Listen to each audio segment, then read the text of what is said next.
सब लोग जुड़ जाए फिर स्टार्ट गुड करते हैं इवनिंग थोड़ी देर सर। में। Good evening, good evening, good evening. आवाज़ आ रही है मेरी? Yes sir. Okay okay okay. कुछ लोग और जुड़ जाते हैं तो स्टार्ट करते हैं तुरंत, ठीक है? Okay sir. ओके, 5 लोग जुड़ गए हैं, बाकी लोग जुड़ जाए तो स्टार्ट कर देते हैं।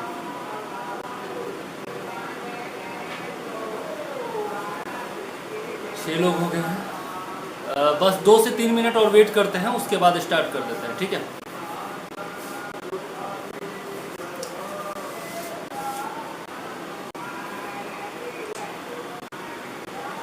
आज हम लोग कल वाला टॉपिक एक बचा हुआ था, वो कर लेते हैं, ठीक है? जो कि 1857 की क्रांति थी, बच गया था, वो कर लेते हैं। और साथ में उसमें इंक्लूड कर देंगे वीर कुंवर सिंह की जो भूमिका थी 1857 की क्रांति में, उसको भी इंक्लूड कर देंगे। और आज का जो टॉपिक था वो था कांग्रेस का सेशन, और साथ में था आई थिंक 1920 तक का इंडियन फ्रीडम स्ट्रगल था शायद। 1920 तक था सर। हाँ, फ्रीडम स्ट्रगल अप टू 1920, तो ये कर लेंगे। और इतना हो जाता है तो फिर करंट अफेयर्स का 2-3 टॉपिक हम लोग उसको भी कर लेंगे। फिर से वही 2 घंटे का सेशन होगा, लगभग 2-2.5 घंटे का, इसको कर लेते हैं। हाँ सर, नहीं हो पाएगा। पढ़ कर के आइए आप लोग।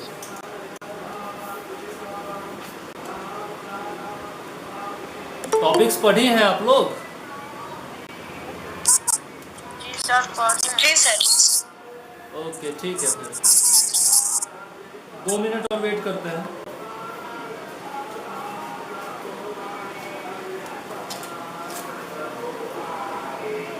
आज का जितना भी टॉपिक है सबका नोट्स मैं दे चुका था, आप लोगों को याद होगा। इंडियन फ्रीडम स्ट्रगल का बहुत अच्छा नोट्स मेरा हैंड रिटन आप लोगों को दिया हुआ था। यदि आप लोगों ने पढ़ा होगा तो आज कोई दिक्कत नहीं होने वाली इस सेशन में।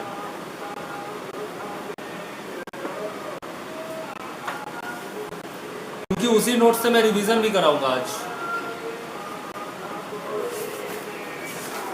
और ये जो नोट्स था मेरा उसमें सर कल जो बताए थे विधवा पुनर्विवाह वाला, वो जी मोबाइल कराए, आप क्या बताए? विधवा पुनर्विवाह वाले से बात कराए, आप क्या बताए?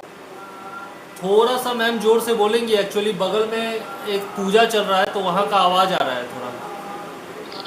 तो कह रहे थे कल विधवा पुनर्विवाह जो वो था, नियम था, वो मोबाइल कराए, उस समय क्या बताए थे आप? जी, कल का मोबाइल कराए वो गवर्नर जनरल था विधवा पुनर्विवाह वाला, उसमें आप क्या बताए थे? गवर्नर जनरल का क्या बोल रही हैं? विधवा पुनर्विवाह किसके कार्यकाल में हुआ था? आवाज़ बिल्कुल नहीं आ रही, पता नहीं क्यों।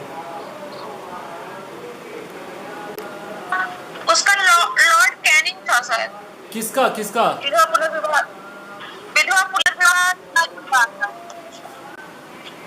आवाज़ पता नहीं क्यों नहीं आ रही है, एकदम नहीं आ रही है। अच्छा, 1 मिनट मुझे टाइम दीजिए, 1 मिनट मुझे टाइम दे दीजिए। अच्छा, विधवा पुनर्विवाह किसके काल में हुआ था? अच्छा, इसका इसका बोल रही हैं? इसी का सर बोल रहा है। विधवा पुनर्विवाह का लॉर्ड कैनिंग होगा। सर और भी पढ़े आप, कहाँ भी पढ़े? 1 सेकेंड रुक जाइए। हाँ। विधवा पुनर्विवाह का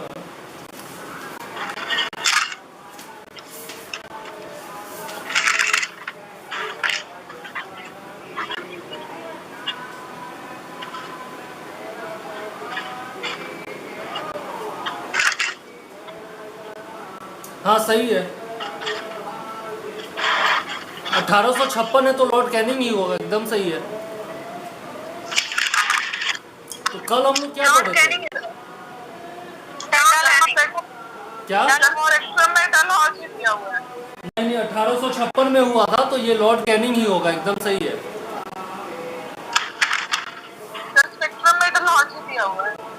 कहाँ? कहीं पर भी कुछ भी दिया हुआ है, 1856 में तो लॉर्ड कैनिंग था ना, तो वही होना चाहिए। लॉर्ड कैनिंग ही याद रखिए। 1848 से लेके 1856 तक डलहौजी भी तो था। क्या?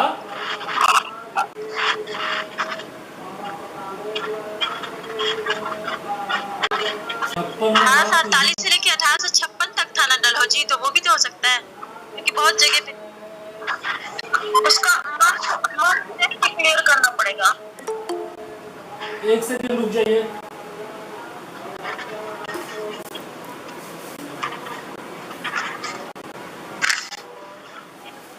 मुझे थोड़ा सा टाइम दीजिए, मैं देख लेता हूँ, कंफर्म कर देता हूँ मैं।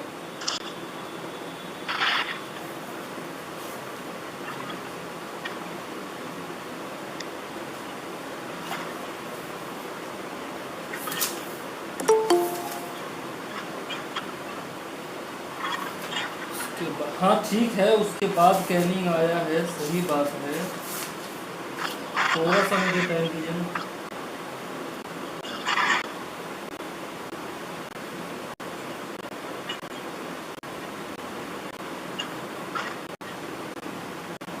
देखिए इसमें स्पष्ट रूप से लिखा हुआ है इसके पांडे में कि 1856 ईस्वी का विधवा पुनर्विवाह अधिनियम कैनिंग के समय में 26 जुलाई 1856 ईस्वी को पारित हुआ था। ठीक है, 26 जुलाई। हाँ 26 जुलाई 1856, और ये स्पष्ट रूप से लिखा हुआ है कैनिंग के समय में। कैनिंग ही होगा, है सब सही है। जी कैनिंग ही होगा, ये इसके पांडे में स्पष्ट रूप से लिखा हुआ है। ठीक है, आगे चले। कल जो लोग जुड़े थे लगभग सभी लोग जुड़ गए हैं। कल के सेशन से और भी कुछ पूछना है?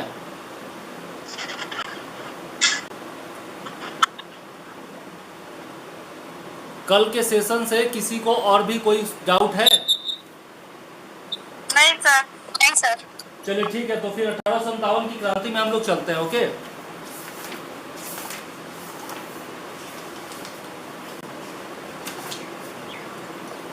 सबसे पहला क्वेश्चन तो यही है कि उस समय इंग्लैंड के प्रधानमंत्री कौन थे जब 1857 की क्रांति हुई थी? पार्मेस्टन, एकदम सही है। उस समय भारत के गवर्नर जनरल कौन थे? Lord Canning. Lord Canning. Okay, उस समय कंपनी का मुख्य सेनापति कौन था? George Ennison. ठीक है, जॉर्ज एनिसन। भारत में मुगल सम्राट उस समय कौन था? द्वितीय बहादुर शाह जफर। Bahadur Shah Zafar, very good. विद्रोह के प्रारंभ के बाद कौन सा सेनापति नियुक्त हुआ था कंपनी की तरफ से? Colin Campbell. ठीक है, कॉलिन, हाँ कैंपबेल, कॉलिन कैंपबेल। ओके, 1857 की क्रांति का प्रतीक क्या था? कमल और रोटी। कमल और रोटी, बहुत सही। विद्रोह से पहले लंदन में नाना साहब का पक्ष किसने रखा था? नाना साहब का पक्ष रखे थे अलीमुल्लाह। ठीक है, और सतारा का पक्ष रखे थे रंगो बापू। ये मेरे नोट्स में है दिया हुआ। ठीक है, और एक और क्वेश्चन है, अंग्रेजों के विरुद्ध जिहाद का नारा किसने दिया था? ये तो बरेली वाले थे सर, अहमदुल्ला। ठीक है, इसका आंसर होगा अहमदुल्ला। ओके, अच्छा, महक परी किसको कहा जाता है? बेगम हजरत महल को कैसे? जीनत महल, बेगम जीनत महल को कहा जाता है। ठीक है, जीनत महल। हाँ चलिए, अब चलते हैं विद्रोह के स्वरूप के बारे में। विभिन्न लोगों का जो कथन है उस पर चलते हैं। इसको राष्ट्रीय विद्रोह किसने कहा था? सावरकर ने। इसको राष्ट्रीय विद्रोह उन्होंने नहीं कहा था, उन्होंने भारत का प्रथम स्वतंत्रता संग्राम कहा था इसको, वीडी सावरकर। राष्ट्रीय विद्रोह इसको अशोक मेहता ने लिखा है। ठीक है, हाँ मैं पढ़ करके बता देता हूँ। सैनिक विद्रोह जिन्होंने कहा था उनमें है लॉरेंस, सीले, ट्रेवेलियन, माल्सन और टी.आर. होम्स। ठीक है, किसी का ऑन है क्या? ये माइक ऑन है किसी का, बंद कर लीजिए प्लीज। हाँ ठीक है, थैंक यू। तो सैनिक विद्रोह किन्होंने कहा था? लॉरेंस, सीले, ट्रेवेलियन, माल्सन और टी.आर. होम्स। इसमें से टी.आर. होम्स पूछा जा चुका है, और लॉरेंस और सीले भी पूछा जा चुका है। ठीक है, तो ये 3 नाम याद रखिएगा। इन्होंने सैनिक विद्रोह कहा था। अच्छा, सैनिक विद्रोह करने वाले भारतीयों में कौन कौन शामिल थे? तो इसमें है दुर्गादास और सर सैयद अहमद खां। ठीक है, तो दुर्गादास तो नहीं, लेकिन सर सैयद अहमद खां का नाम जो है इसमें आता है। उन्होंने किताब लिख करके इसको सैनिक विद्रोह बताया था। ठीक है, उसके बाद है प्रथम स्वतंत्रता संग्राम। तो ये तो वीडी सावरकर ने कहा था, विनायक दामोदर सावरकर। ठीक है, उसके बाद है धर्मांधों का ईसाइयों के विरुद्ध युद्ध। यह किसने कहा था? तो यह है रीज, LER रीज ने कहा था। ठीक है, धर्मांधों का ईसाइयों के विरुद्ध युद्ध। इसके बाद है नेक्स्ट बर्बरता एवं सभ्यता के बीच युद्ध। यह कहा था TR होम्स ने।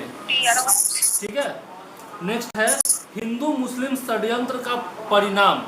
यह किसने कहा था?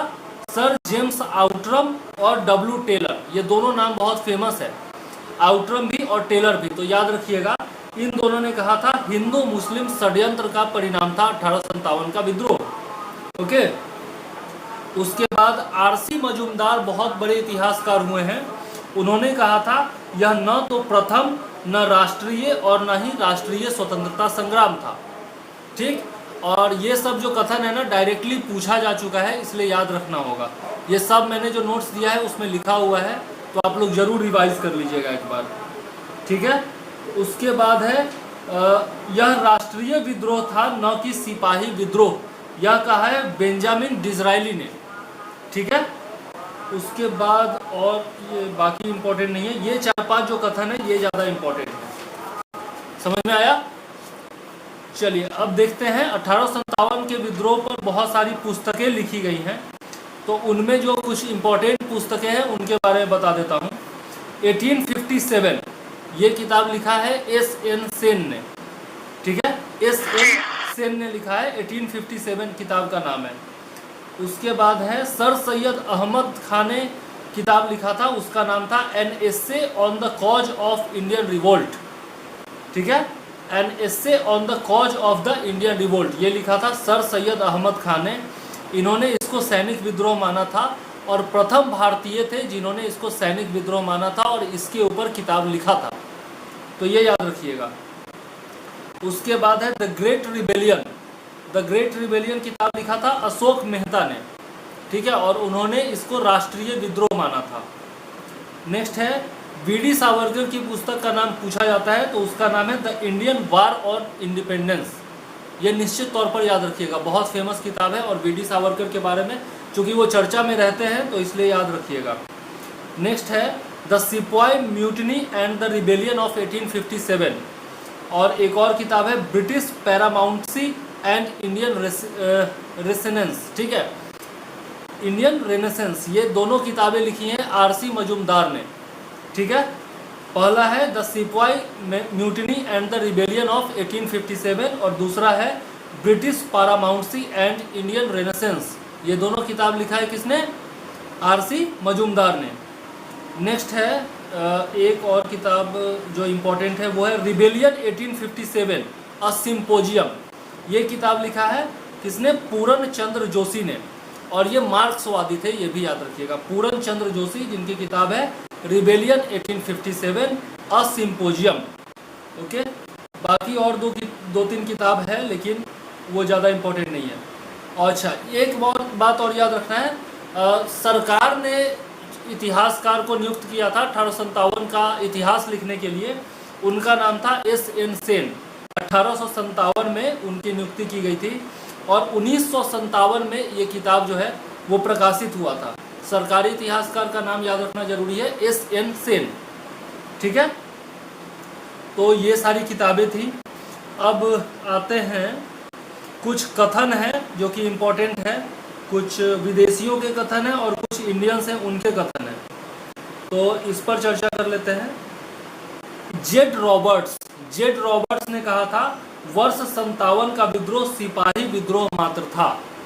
ठीक है, उसके बाद है जॉन लॉरेंस ने कहा था 1857 की घटना सिर्फ गाय की चर्बी से उत्पन्न सैनिक उत्पाद था। ठीक है, जैसे आप लोग जानते होंगे कि एनफील्ड राइफल जो था वो तात्कालिक कारण था 1857 की क्रांति का। तो उसी के बारे में जॉन लॉरेंस ने कहा है कि 1857 की घटना सिर्फ गाय की चर्बी से उत्पन्न सैनिक उत्पाद था। इसके बाद है स्वतंत्रता संघर्ष नहीं था बल्कि धार्मिक युद्ध था। ऐसा कहना है विलियम हार्वर्ड रसेल का, ठीक है, विलियम हॉवर्ड रसेल का ये कहना है। उसके बाद आरसी मजूमदार का कहना है कि राष्ट्रीयता की भावना का अभाव था इसमें और यह सैनिक विद्रोह से बढ़कर कुछ और नहीं था। यह आरसी मजूमदार का कथन है। उसके बाद जीटी गैरेट का कथन है और साथ में एडवर्ड टॉम्पसन, इन दोनों का कथन है कि सिपाही विद्रोह था या अनधिकृत राजाओं तथा जमींदारों का अनियोजित प्रयत्न था या फिर सीमित किसान युद्ध था। ठीक है, ये कहा है जीटी गैरेट और एडवर्ड टॉम्पसन ने। और ये इसमें से जितने भी कथन हैं ये सब पूछे जा चुके हैं, सब घटना चक्र से मैंने लिए हैं, इसलिए मैं आपको बता रहा हूँ। ओके, कुछ और इम्पोर्टेंट है, ये 3 जो लास्ट में बताने जा रहा हूँ ये सबसे ज़्यादा इम्पोर्टेंट है। तो ये 3 कथन निश्चित तौर पर याद रखिएगा। जवाहरलाल नेहरू जी का कहना था कि यह सिपाही विद्रोह नहीं था अपितु स्वतंत्रता प्राप्ति के निमित्त भारतीय जनता का संगठित संग्राम था। ठीक है, तो जवाहरलाल नेहरू का कथन याद रखना जरूरी है, प्रथम प्रधानमंत्री थे इसलिए। तो इन्होंने अपनी किताब में लिखा था कि 1857 की जो क्रांति थी वह सिपाही विद्रोह नहीं था बल्कि स्वतंत्रता प्राप्ति के निमित्त भारतीय जनता का संगठित संग्राम था। ठीक है, नेक्स्ट है बिपिन चंद्रा। बिपिन चंद्रा की किताब आप लोग भी पढ़े होंगे, बहुत बड़े इतिहासकार हैं। तो उनका कहना था कि विदेशी शासन से राष्ट्र को मुक्त कराने का देशभक्तिपूर्ण प्रयास था 1857 का विद्रोह। ठीक है, और एक बेंजामिन डिज़रायली का कथन था कि सचेत संयोग से उपजा राष्ट्रीय विद्रोह था। तो डिज़रायली ने भी इसको राष्ट्रीय विद्रोह माना था। ठीक है, ये सब कुछ प्रमुख कथन थे। अब चलते हैं, एक लिस्ट मैंने आप लोगों को दिया था जिसमें विद्रोह के स्थल थे, उनसे जुड़े विद्रोही नेता थे, विद्रोह की तिथि थी, किस ब्रिटिश अधिकारी से संग्राम हुआ था या फिर किससे संघर्ष हुआ था वो था, और विद्रोह दबाने की तिथि थी। ठीक है, तो ये लिस्ट मैं पूरा पढ़ता हूँ, एक बार रिवाइज कर लीजिएगा आप लोग। सबसे पहला है दिल्ली। अगर आप लोग के सामने ये नोट्स हो तो निकाल करके रख लीजिए, ज़्यादा अच्छा रहेगा। है क्या आप लोग के पास नोट्स? है सर 12 पेज वाला है भाई जी, 12 पेज का एक दिए थे वही वाला। हाँ 1857। हाँ वही उसमें ये लिस्ट मैंने दिया था। यदि आप लोग के सामने निकाल लीजिएगा तो ज़्यादा अच्छा रहेगा। चलिए, सबसे पहला है दिल्ली। दिल्ली से कौन थे नेता? तो बहादुर शाह जफर। ठीक है, और इनके साथ थे बख्त खां। बहादुर शाह जफर आएगा तो बहादुर शाह जफर लगाना है, या फिर बख्त खां का नाम आएगा तो वो भी सही होगा। विद्रोह की तिथि थी 11 से 12 मई 1857 और निकोलसन तथा हडसन जो था उससे संघर्ष हुआ था। निकोलसन जो है वो मारा गया था। ठीक है, और विद्रोह दबा कब था? 21 सितंबर को। तो तिथि याद रखने की जरूरत नहीं है, इतना याद रखिएगा कि कहां से किसका नेतृत्व था और किस अंग्रेज अधिकारी के साथ संघर्ष हुआ था। ठीक है, चलिए अब चलते हैं लखनऊ। लखनऊ या फिर अवध कह सकते हैं। तो यहाँ से किसका नेतृत्व था, कोई बताएगा? बेगम हजरत महल। ठीक है, बेगम हजरत महल। और इनका जो संघर्ष हुआ था वो कैंपबेल से हुआ था और हेनरी लॉरेंस से हुआ था। ठीक है, याद रखिएगा। शुरुआत हुई थी 4 जून 1857 को और मार्च 1858 तक इनका संघर्ष चला था। चलिए नेक्स्ट चलते हैं कानपुर। कानपुर से किनका नेतृत्व था? नाना साहब सर। नाना साहब और तात्या तोपे। ठीक है, ये दोनों में से कोई भी आ सकता है। और इनका भी जो संघर्ष हुआ था वो कैंपबेल से ही हुआ था। 5 जून 1857 को संघर्ष शुरू हुआ था और 6 सितंबर 1858 तक चला था। मतलब 1 साल से ज़्यादा, लगभग 1.25 साल। चलिए नेक्स्ट चलते हैं झांसी। झांसी या फिर ग्वालियर, ये दोनों जगह से किसका नेतृत्व था? हाँ, रानी लक्ष्मीबाई और तात्या तोपे, ये दोनों का नेतृत्व था। और इनका संघर्ष किससे हुआ था? ह्यूरोज से हुआ था, और ये कई बार पूछा जा चुका है तो याद रखिएगा, ठीक है। ह्यूरोज के साथ इनका संघर्ष हुआ था। 4 जून 1857 को शुरू हुआ था और 3 अप्रैल 1858 तक इनका संघर्ष चला था। ओके, चलिए जगदीशपुर सबसे ज्यादा इंपॉर्टेंट, जो कि हर बार 1 या 2 क्वेश्चन पूछा जाता है। जगदीशपुर बिहार, कुंवर सिंह। वीर कुंवर सिंह तथा उसके बाद अमर सिंह जो उनके भाई थे, दोनों का नाम याद रखिएगा। और इनका किससे संघर्ष हुआ था? विलियम टेलर और विंसेंट आयर, ठीक है, दोनों का नाम याद रखिएगा, विलियम टेलर और विंसेंट आयर। और इनका संघर्ष शुरू हुआ था अगस्त 1857 को, अगस्त 1857 को शुरू हुआ था और ये चला था कब तक? दिसंबर 1858 तक चला था, ठीक है। जून में 12 जून 1812 से हुआ। क्या 12 जून से था ना सर? क्या बोल रही है? 12 जून विद्रोह की तिथि थी। 12 जून 1857 से शुरू हुआ था सर। हाँ हाँ, मैंने डेट नहीं बताया है, जून 1857 मैंने बताया है अभी। जब वीर कुंवर सिंह के बारे में पढ़ेंगे ना, अभी जस्ट इसके बाद पढ़ेंगे कि उनका क्या रोल था, तो वहां पर फिर डिटेल में पढ़ेंगे उनके बारे में, ठीक है। नेक्स्ट है इलाहाबाद, प्रयागराज, वहां से किसका नेतृत्व था? किसका? लियाकत अली, वेरी गुड, लियाकत अली का था। और इनका संघर्ष किससे हुआ था? कर्नल नील से हुआ था, ठीक है। हाँ, कर्नल नील से हुआ था। नेक्स्ट फैजाबाद, फैजाबाद से किनका नेतृत्व था? हाँ, अहमदुल्ला, मौलवी अहमदुल्ला का नेतृत्व था और इनका संघर्ष हुआ था कैंपबेल से, ठीक है। चलिए बरेली, बरेली से किनका था?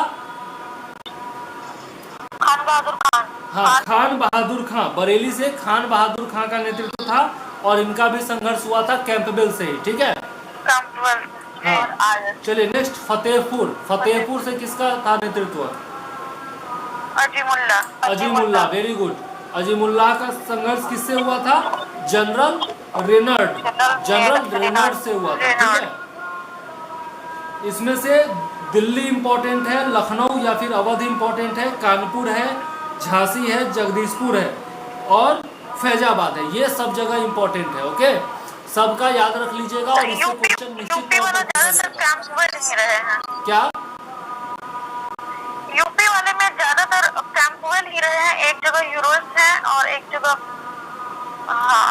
हाँ सही है, सबसे ज्यादा कैंपबेल ही रहा है यूपी वाले में। हाँ, ठीक है। और एक जगह मात्र इलाहाबाद में कर्नल नील है।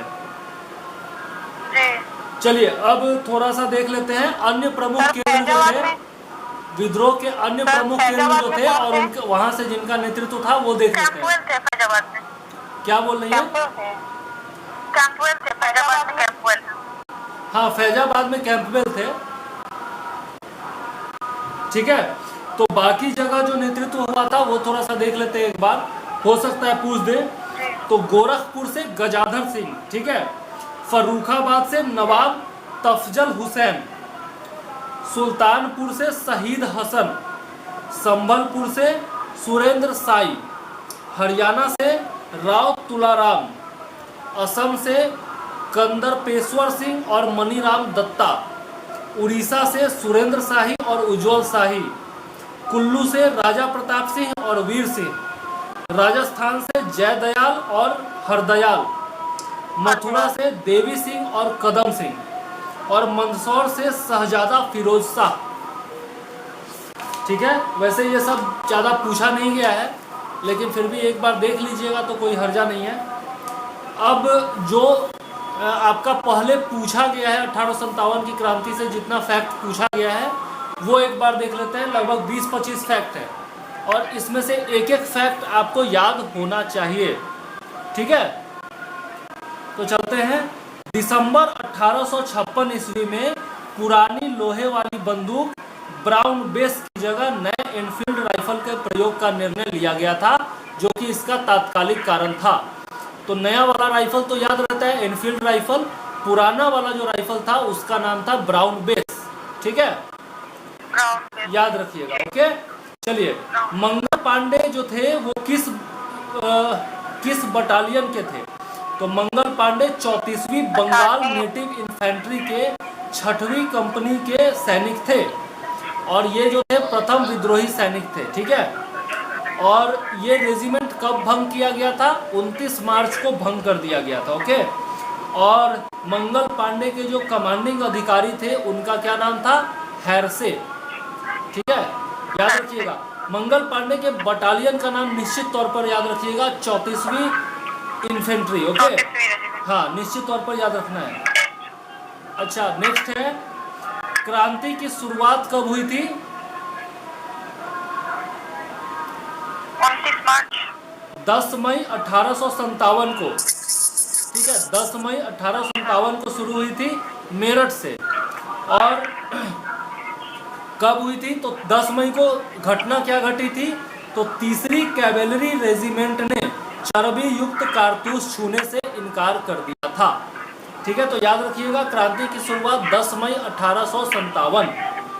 नेक्स्ट है, विद्रोह के दौरान बहादुर शाह ने बख्त खान को साहब ए आलम बहादुर का खिताब दिया था। ठीक है, और ये जो बख्त खान थे ये पख्तून नेता थे। ठीक है, पख्तून सैनिक थे। ठीक, ये क्वेश्चन पूछा गया है कि किसको दिया था बहादुर शाह ने साहब ए आलम बहादुर की उपाधि? तो बख्त खान को, याद रखिएगा।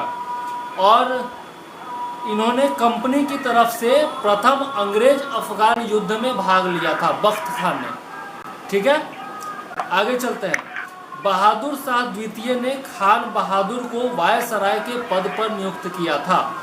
खान बहादुर को कहाँ का वायसराय नियुक्त किया था? बरेली का।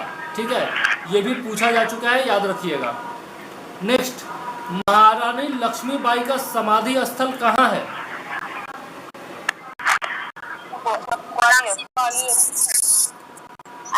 कोई बताएगा?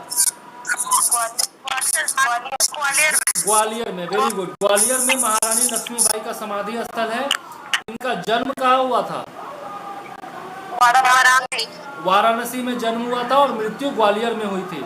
अंतिम युद्ध किससे हुआ था? अंतिम युद्ध हीरोज से हुआ था और वीर गति कब प्राप्त हुई थी? 17 जून 1858 को। ठीक है, याद रखिएगा। झांसी का विलय कब हुआ था? डॉक्ट्राइन ऑफ लैप्स के तहत पूछा गया है 1853 में। ठीक है, 1853। हाँ, और ह्यूरोज का कथन है महारानी लक्ष्मीबाई के बारे में कि भारतीय विद्रोहियों में यहाँ सोई हुई औरत ही एकमात्र मर्द है। ठीक है, नेक्स्ट चलते हैं। बेगम हजरत महल, जिन्होंने लखनऊ से नेतृत्व किया था, उन्होंने अपने अल्पवयस्क पुत्र बिजरिस कादिर को नवाब घोषित किया था। तो इनके पुत्र का क्या नाम था? बिजरिस कादिर, याद रखिएगा। नेक्स्ट, विद्रोह में सैनिकों की सर्वाधिक संख्या कहां से थी? अवध से या फिर लखनऊ कह सकते हैं। 75,000 सैनिक वहां से थे, सबसे ज्यादा संख्या वहीं से थी। नेक्स्ट चलते हैं।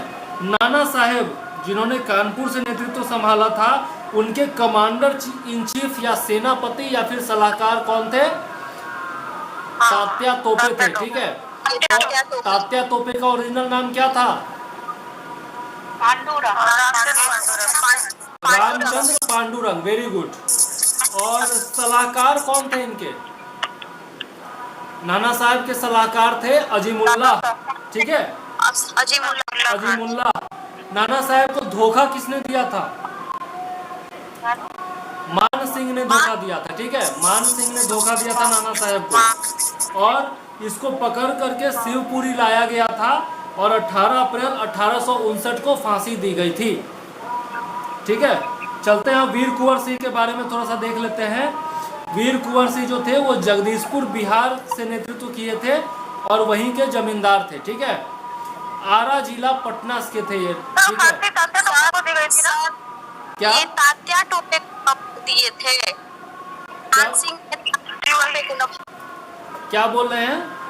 मानसिंह किसको धोखा दिए थे? तात्या टोपे को सिर्फ पकड़ के लाए थे ना। तात्या तोपे को धोखा दिए थे। हाँ जी, मान सिंह तात्या तोपे को धोखा दिए 18 थे। अप्रैल 1859 को फांसी दी गई। तात्या टोपे को फांसी दी गई ना। क्या? तात्या टोपे को फांसी दी गई थी ना। हाँ, तात्या तोपे को फांसी दी गई थी। जी जी ठीक है। ठीक है। नेक्स्ट वीर कुंवर सिंह के बारे में, तो जगदीशपुर के जमींदार थे, आरा जिला पटना। ठीक है, इनको बिहार का शेर कहा जाता है। नेक्स्ट पॉइंट है इनके बारे में, शाहाबाद जिले में अंग्रेजों का तख्ता पलट इन्होंने किया था 80 वर्ष की उम्र में। ठीक है, तो जिला याद रखिएगा, शाहाबाद जिला में। नेक्स्ट, मृत्यु इनकी कब हुई थी? 26 अप्रैल 1858 ईस्वी। ये डेट सहित याद रखिएगा, 26 अप्रैल का डेट भी याद रखिएगा। ओके। और उनके बाद नेतृत्व किन्होंने संभाला था? अमर सिंह ने, जो कि इनके भाई थे। अमर सिंह। ठीक है। और बिहार जो था वो विद्रोह का केंद्र कब से कब तक रहा था? याद रखिएगा, 15 जुलाई 1857 से लेकर 20 जनवरी 1858 ईस्वी तक। ठीक है, ये पूछा जा चुका है। नेक्स्ट, पटना डिवीजन का कमिश्नर कौन था उस समय? विलियम टेलर था। याद रखिएगा, पूछा जा चुका है। विलियम टेलर जो था वो पटना डिवीजन या फिर कमिश्नरी का था। ठीक है, और उसके बाद विंसेंट आयर बना था। ठीक है, याद रखिएगा, विंसेंट आयर और विलियम टेलर। आगे चलते हैं। अंग्रेजों तथा जोधपुर की संयुक्त सेना को किसने पराजित किया था? ये क्वेश्चन पूछा गया है। तो ये है आउवा के ठाकुर कुशल सिंह ने। ठीक है, आउवा के ठाकुर कुशल सिंह ने पराजित किया था अंग्रेजों तथा जोधपुर की संयुक्त सेना को। आगे देखते हैं। राजस्थान में विद्रोह का केंद्र क्या क्या था? ये आरएएस में पूछा गया, मेरे हिसाब से पूछा नहीं जाएगा बीपीएससी में, लेकिन फिर भी राजस्थान में विद्रोह का केंद्र था अजमेर, नीमच और आउवा। ठीक है, और जयपुर में विद्रोह का कोई केंद्र नहीं था। ठीक है, आगे चलते हैं। 1857 के विद्रोह में अंग्रेजों के सबसे कट्टर दुश्मन कौन थे? यह क्वेश्चन पूछा जा चुका है। ठीक है, सबसे कट्टर दुश्मन थे मौलवी अहमदुल्लाह। ठीक है, मौलवी अहमदुल्लाह। और इनका नेतृत्व कहाँ से था? फैजाबाद से था। ठीक है, और मूलतः ये जो थे अरकाट तमिलनाडु के थे। ठीक है, और इनकी गिरफ्तारी के लिए 50,000 का इनाम रखा गया था। याद रखिएगा। आगे चलते हैं। 1857 के विद्रोह को किस उर्दू कवि ने देखा था? बिल्कुल बिल्कुल, मिर्जा गालिब ने देखा था। सही है। आगे, मिर्जा गालिब का जन्म कहाँ हुआ था? आगरा में हुआ था। ठीक है, और हाँ, और इनकी मृत्यु कहाँ हुई थी? दिल्ली में हुई थी। ठीक, 1796 में जन्म हुआ था और 1869 में मृत्यु हुई थी। याद रखिएगा। नेक्स्ट क्वेश्चन, 1857 में अंग्रेजों की सर्वाधिक सहायता किसने की थी?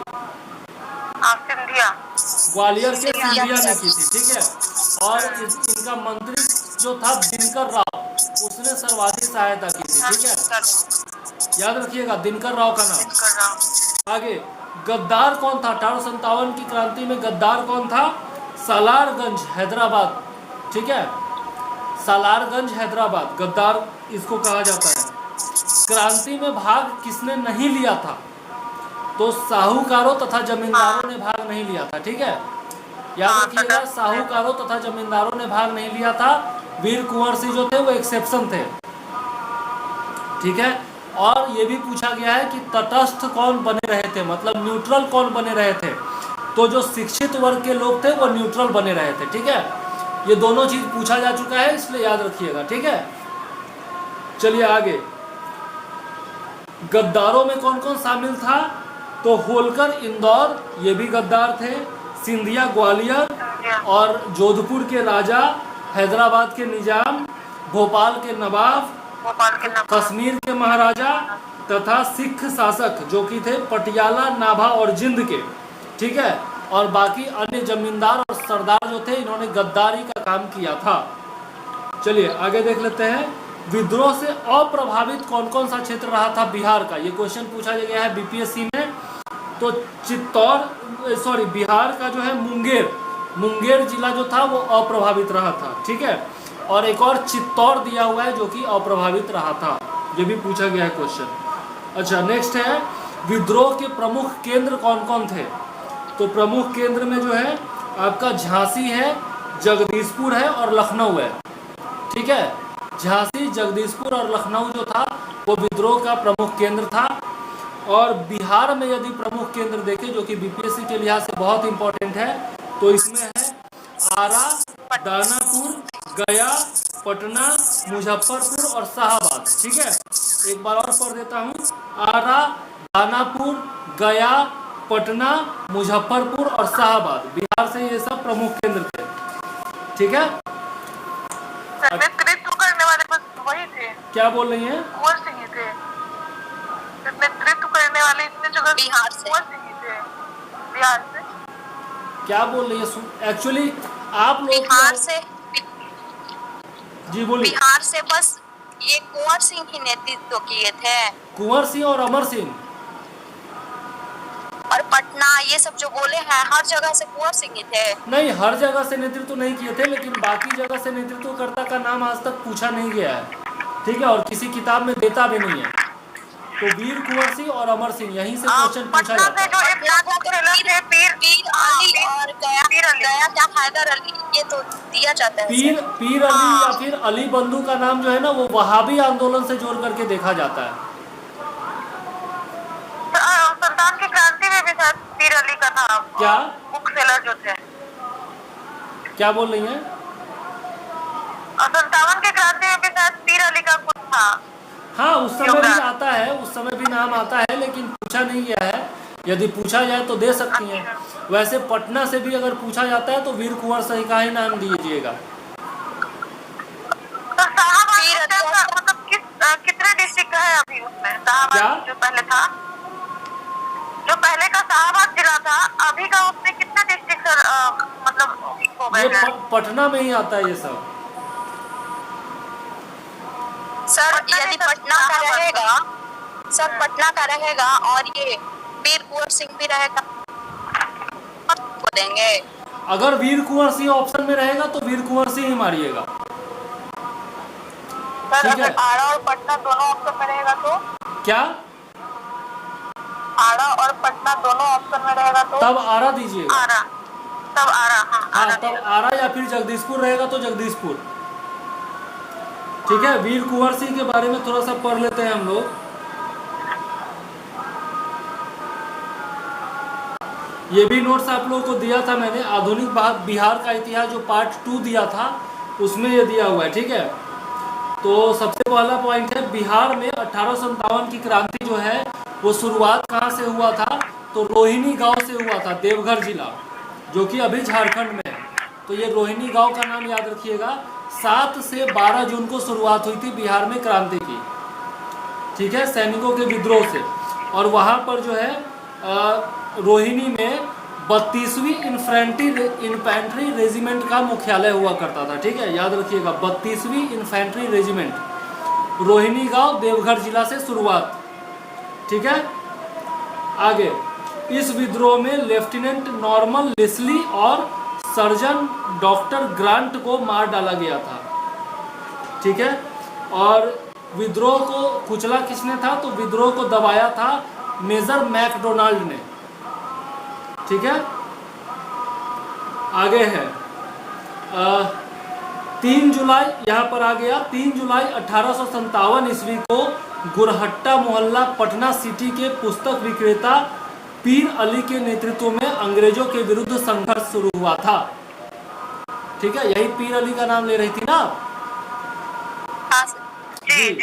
तो पटना सिटी यदि पूछेगा तो ये नाम ले सकती हैं, पीर अली का। ठीक है, आगे बिहार में अफीम व्यापार के एजेंट आर लायल ने विद्रोह को दबाने का प्रयास किया, लेकिन अपने सैनिकों सहित मारा गया था। तो ये लॉयल का नाम भी याद रखिएगा। आगे अंत में विद्रोह को दबाया किसने था? तो कमिश्नर टेलर ने दबाया था, जिसका नाम हम लोग पहले भी पढ़ चुके हैं। तो कमिश्नर टेलर ने विद्रोह को दबाया था, पटना में खास करके। आगे पीर अली के अदम्य साहस एवं धैर्य की प्रशंसा टेलर ने अपनी पुस्तक आवर क्राइसिस में की है। ठीक है, उसकी पुस्तक का क्या नाम था? Our crisis. हाँ, टेलर का पुस्तक था ये। ठीक है, आगे है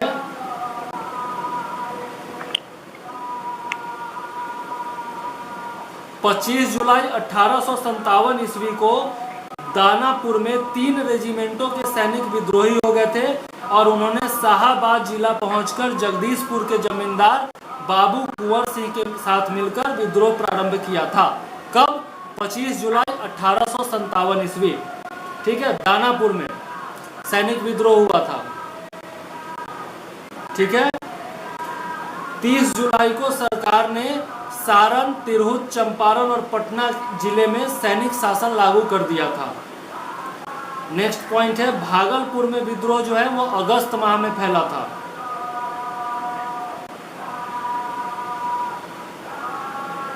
आगे है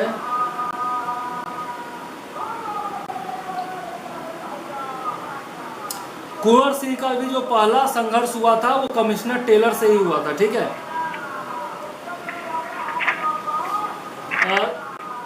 कुंवर सिंह ने आरा शहर पर अधिकार कब किया था? 27 जुलाई को, ठीक है, 27 जुलाई 1857 को आरा शहर पर अधिकार कर लिया था और जगदीशपुर में बंदूक एवं गोला बारूद बनाने का कारखाना स्थापित किया था। ये क्वेश्चन पूछा गया है कि बंदूक और गोला बारूद बनाने का कारखाना कहाँ स्थापित किया गया था? तो जगदीशपुर में। किसके द्वारा? वीर कुंवर सिंह जी के द्वारा। अच्छा, आरा में कौन सा अंग्रेज अधिकारी मारा गया था? तो नाम था कैप्टन डनवर, ठीक है, कैप्टन डनवर मारा गया था। एक सेकेंड चार्ज में लगा लूं मैं फोन। कैप्टन डनवर मारा गया था आरा में, ठीक है। आगे है, विद्रोह में कुंवर सिंह के साथ कौन कौन शामिल थे? तो उनके भाई अमर सिंह, उनके भतीजा रथभंजन सिंह, निशान सिंह, हरकिशन सिंह और शाहाबाद के 4 जमींदार, ठीक है। ये चारों का नाम याद रखिएगा। अमर सिंह, भतीजा उनके थे रथभंजन सिंह, निशान सिंह और हरकिशन सिंह, ठीक है। और साथ में 4 और जमींदार थे, उनका नाम नहीं देता है। नागरिक सरकार का गठन कहाँ किया था वीर कुंवर सिंह ने? आरा में, ठीक है। नागरिक सरकार का गठन आरा में किया था उन्होंने। आगे है,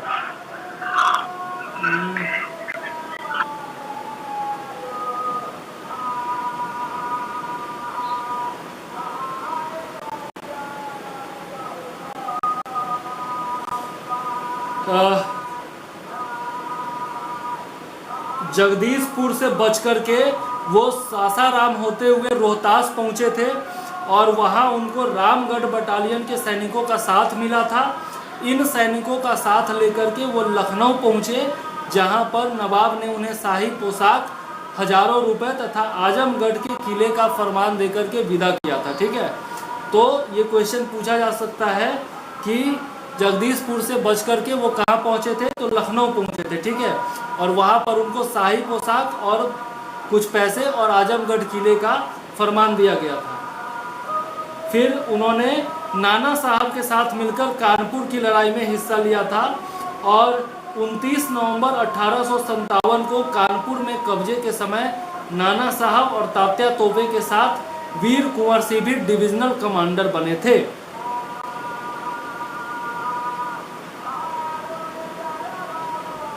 वहां से फिर कानपुर में विजय के बाद वो पहुंचे थे कहां पर? आजमगढ़ बढ़े थे और वहां पर अली करीम तथा 300 सिपाहियों का साथ मिला इनको और वहीं से घाघरा नदी के तट पर 1800 सैनिकों के साथ उनके भतीजे रथभंजन सिंह ने उनका साथ दिया था। नेक्स्ट है, आजमगढ़ पर अधिकार करने के क्रम में अरतौलिया के मैदान में 22 मार्च 1858 ईस्वी को कर्नल मिलमैन के नेतृत्व वाली अंग्रेजी सेना से भीषण संघर्ष हुआ, जिसके पश्चात आजमगढ़ के किले पर अधिकार हो गया। तो उनका जो संघर्ष हुआ था वो कर्नल मिलमैन से भी हुआ था।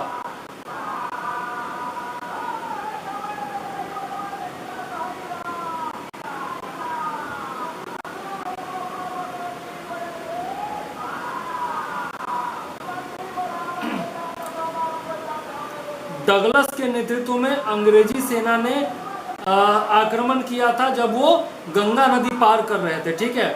और वहीं पर उनके हाथ में गोली लग गई थी और उनको अपना एक हाथ गंवाना पड़ गया था, ठीक है। तो जब गंगा नदी पार कर रहे थे उस समय डगलस से उनका संघर्ष हुआ था, ठीक है, याद रखिएगा।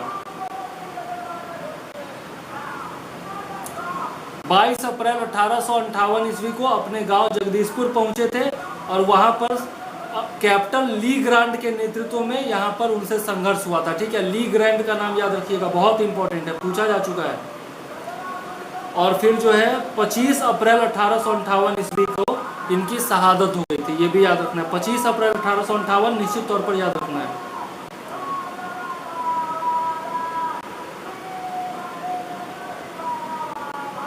ये है 1857 में वीर कुंवर सिंह के योगदान के बारे में। अब यहाँ पर 1857 का क्रांति जो है वो समाप्त होता है। आगे क्या टॉपिक था हमारा? कांग्रेस।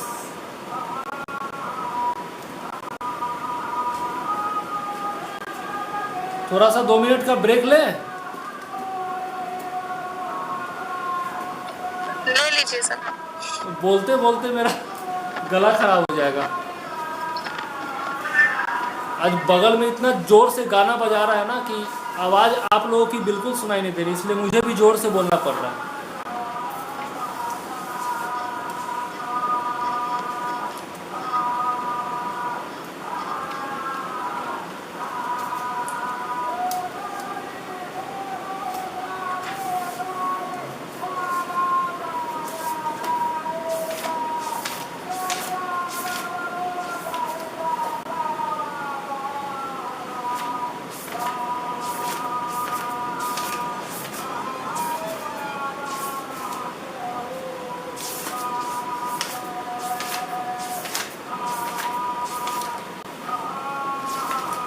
कांग्रेस पर भी आप लोगों को नोट्स दिया था मैंने।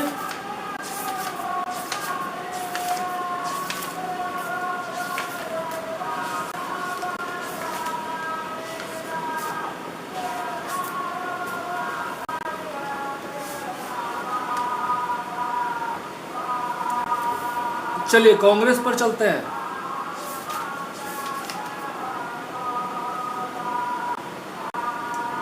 ज़्यादा नहीं, जो जो चीज़ पूछा गया है केवल वही पढ़ेंगे हम लोग, ठीक है। तो कांग्रेस का अर्थ क्या होता है? कांग्रेस का अर्थ होता है व्यक्तियों का समूह, ठीक है। और यह जो है उत्तर अमेरिकी शब्द है। नेक्स्ट, संस्थापक कौन थे? AOU। पूरा नाम?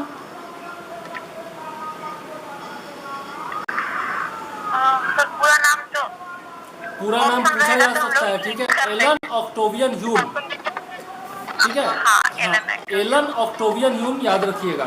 और ये कहाँ के निवासी थे? स्कॉटलैंड के, ठीक है। नेक्स्ट, इनके बारे में क्या कहा जाता है कि ये सेवानिवृत्त ब्रिटिश अधिकारी थे, या फिर इनको असैनिक सेवक भी कहा जाता है, ठीक है। ये क्वेश्चन पूछा गया है, असैनिक सेवक इनको कहा जाता है, एओ ह्यूम को। और ये क्वेश्चन पूछा गया है बीपीएससी में कि कांग्रेस की पूर्ववर्ती संस्था कौन सी थी? भारतीय राष्ट्रीय संघ, इंडियन नेशनल यूनियन, ठीक है। हाँ, भारतीय राष्ट्रीय संघ, इंडियन नेशनल यूनियन, अंग्रेजी में भी याद रखिएगा। और 1884 में इसकी स्थापना की गई थी, किसके द्वारा? एओ ह्यूम के द्वारा ही, ठीक है। हाँ, और इससे पहले जो, अच्छा, आईएनयू का नाम, भारतीय राष्ट्रीय संघ का नाम जो है इंडियन नेशनल कांग्रेस, किसके सुझाव पर किया गया था? दादा भाई नौरोजी। दादा भाई नौरोजी, एकदम सही। कहाँ पर स्थापना हुई थी? मुंबई में। मुंबई। बम्बई में। कौन सा विश्वविद्यालय था? गोकुलदास तेजपाल हाँ, गोकुलदास तेजपाल संस्कृत विश्वविद्यालय। पहले कहाँ होना था? पुणे में, ठीक है। लेकिन प्लेग फैल जाने के कारण वहां पर नहीं हुआ और फिर ये बम्बई में चला गया, ओके। चलिए अब चलते हैं प्रथम अधिवेशन। प्रथम अधिवेशन हुआ था 28 से 31 दिसंबर 1885, कहाँ पर? बम्बई में। अध्यक्ष कौन थे? WC बनर्जी, व्योमेश चंद्र बनर्जी। महासचिव कौन थे? एओ ह्यूम, ठीक है। कितने प्रतिनिधियों ने भाग लिया था? 72, वेरी गुड। और बिहार से कोई प्रतिनिधि नहीं था, ये याद रखिएगा, ठीक है। और इसमें प्रमुख मांग क्या क्या थी? तो भारतीय परिषद को भंग करना और सिविल सेवा परीक्षा भारत में कराना प्रमुख मांगे थे। ठीक है, चलिए दूसरा अधिवेशन कहाँ हुआ था? कलकत्ता में। कलकत्ता में। ठीक है, कौन थे अध्यक्ष? दादा भाई नौरोजी। Very good. इसमें क्या हुआ था? प्रमुख तथ्य इसके बारे में है कि नेशनल कॉन्फ्रेंस का विलय कांग्रेस में हो गया था और कांग्रेस स्टैंडिंग कमेटी का गठन किया गया था। ठीक है, और प्रमुख मांग क्या थी इसमें? तो न्यायपालिका का कार्यपालिका से पृथक्करण। ठीक है, अच्छा ये जो है एक पॉलिटी का क्वेश्चन है, ये न्यायपालिका से कार्यपालिका का पृथक्करण यह कौन से अनुच्छेद में आता है? जी?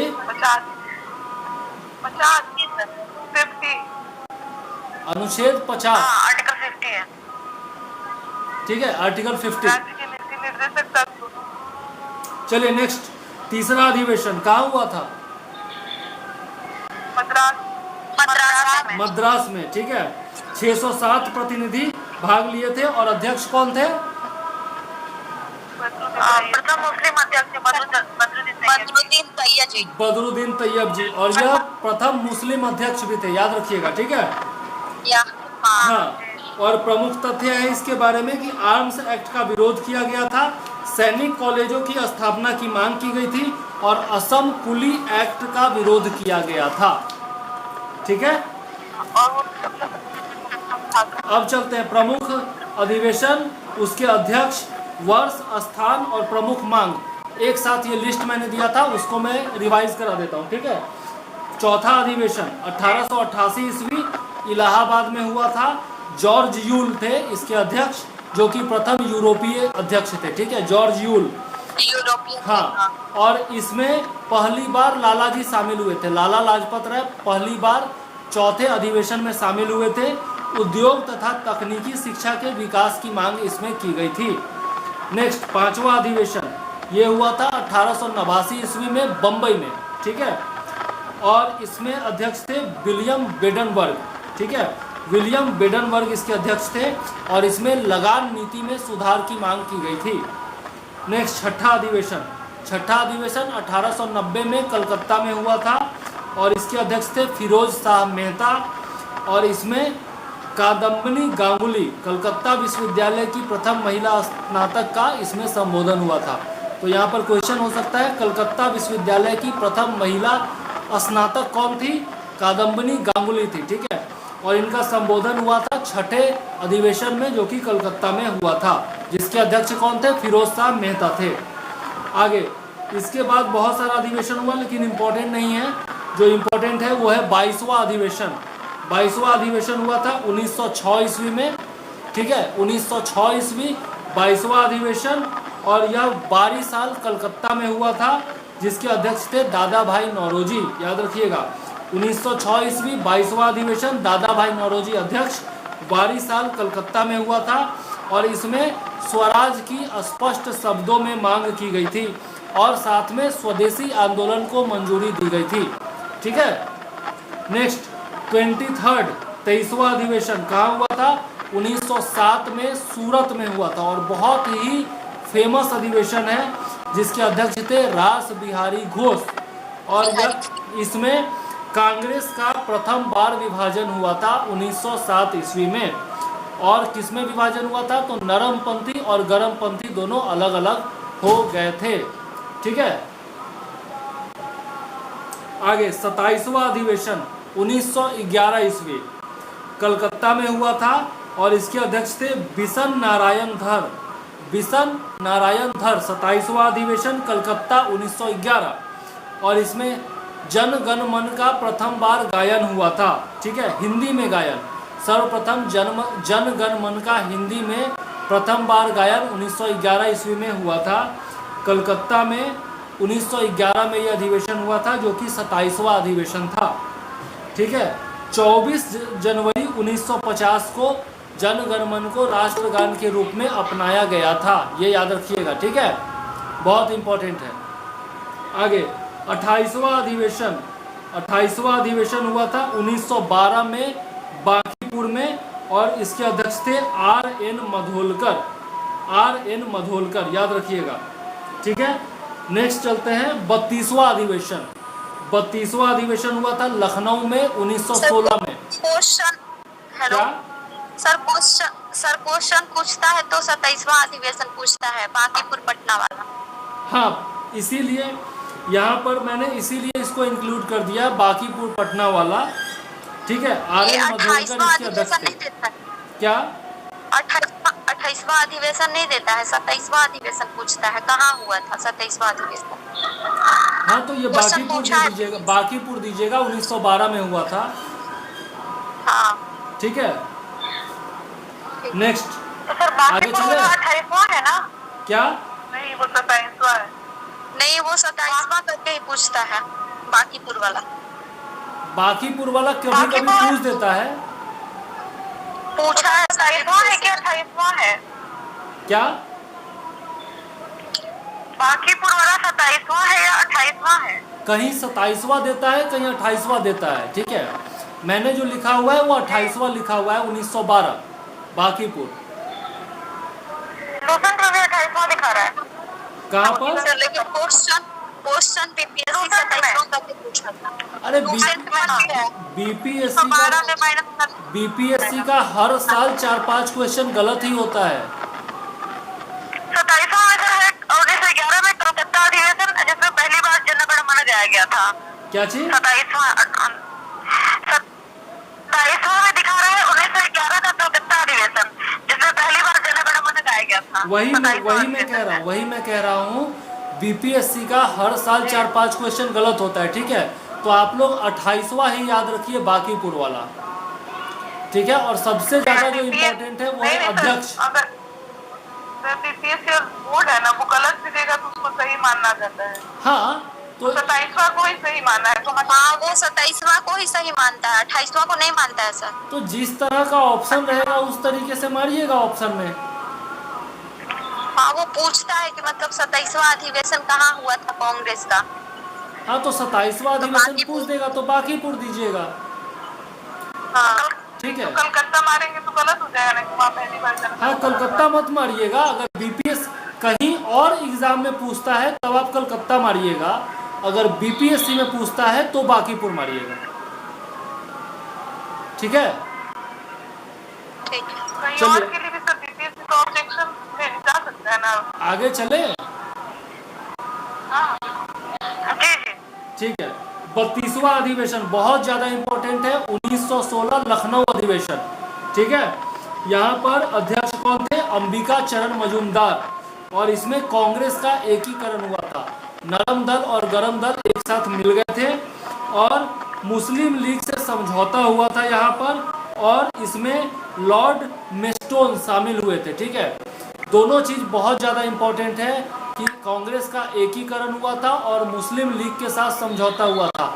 लखनऊ अधिवेशन 1916, अंबिका चरण मजूमदार अध्यक्ष। ठीक, इम्पोर्टेंट है। आगे 23वां अधिवेशन 1917 कलकत्ता, ये भी बहुत ज़्यादा इम्पोर्टेंट है क्योंकि एनी बेसेंट यहाँ पर अध्यक्ष बनी थी, जो कि पहली महिला अध्यक्ष थी। ठीक है, और यहाँ पर समाज सुधार पहली बार कांग्रेस के एजेंडा में शामिल हुआ था। ठीक है, याद रखिएगा 1917 कलकत्ता अधिवेशन, एनी बेसेंट अध्यक्ष, जो कि प्रथम महिला अध्यक्ष थी। आगे नेक्स्ट है 1919 ईस्वी। 1919 ईस्वी इसलिए क्योंकि आपका जलियांवाला बाग इसी समय हुआ था और अमृतसर में इसी कारण से यह अधिवेशन किया गया था। जलियांवाला बाग कांड हुआ था इसी कारण से। ठीक है, और मोतीलाल नेहरू इसके अध्यक्ष बने थे और खिलाफत आंदोलन को इसमें समर्थन दिया गया था। ठीक है, इसलिए बहुत ज़्यादा इम्पोर्टेंट है। आगे है 41वां अधिवेशन। 41वां अधिवेशन 1925, ये भी बहुत ज़्यादा इम्पोर्टेंट। कहाँ हुआ था? कानपुर में हुआ था और इसमें सरोजिनी नायडू अध्यक्ष बनी थी, जो कि प्रथम भारतीय महिला अध्यक्ष थी। दोनों में अंतर है, प्रथम महिला अध्यक्ष एनी बेसेंट, प्रथम भारतीय महिला अध्यक्ष सरोजिनी नायडू। Annie Besant 1917, Sarojini Naidu 1925। ठीक है,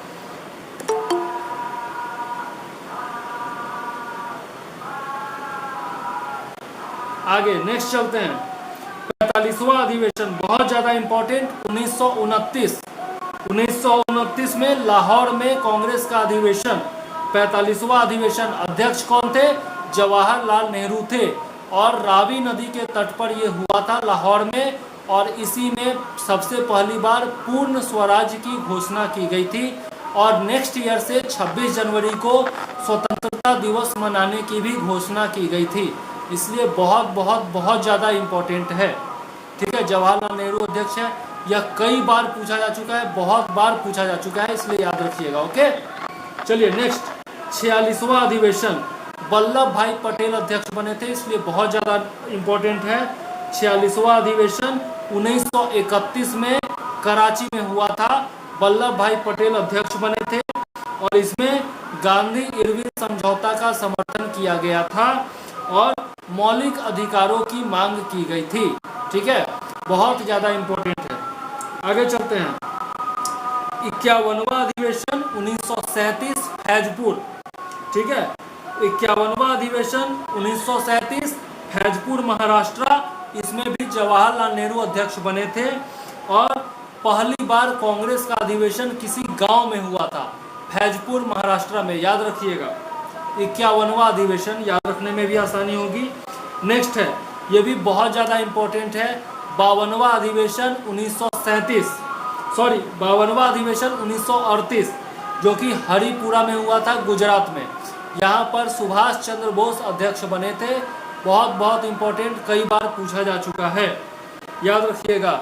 और इसमें राष्ट्रीय योजना कमेटी का गठन किया गया था। ठीक है, और इसके अध्यक्ष बाद में बने थे सुभाष चंद्र बोस, चूंकि इस्तीफा दे दिए थे तो बाद में अध्यक्ष बने थे जवाहरलाल नेहरू। ठीक है, याद रखिएगा।